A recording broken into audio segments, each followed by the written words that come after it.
জুলাই গণঅভ্যুত্থান নিয়ে কটূক্তির অভিযোগে বিএনপি চেয়ারপারসনের উপদেষ্টা অ্যাডভোকেট ফজলুর রহমানকে গ্রেফতারের দাবিতে রাজধানীতে বিক্ষোভ করেছেন শিক্ষার্থীরা।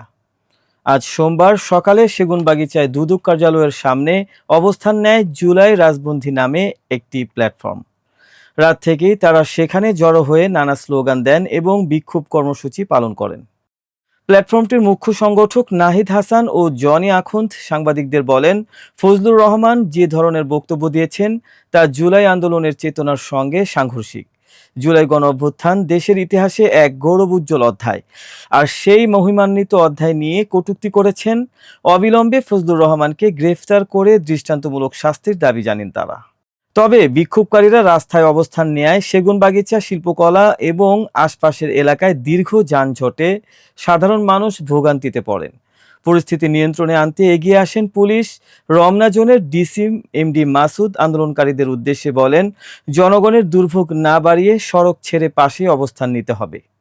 আন্দোলনের দাবি যৌক্তিক হলেও সড়ক অবরোধে শহরে বিশৃঙ্খলা সৃষ্টি না করার আহ্বান জানান তিনি।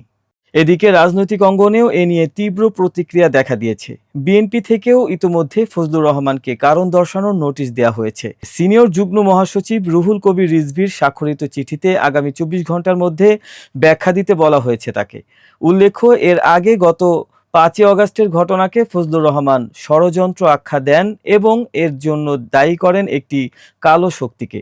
তার এই মন্তব্যের পর থেকেই রাজনৈতিক মহলসহ সাধারণ শিক্ষার্থীদের মধ্যে ক্ষোভ ছড়িয়ে পড়ে।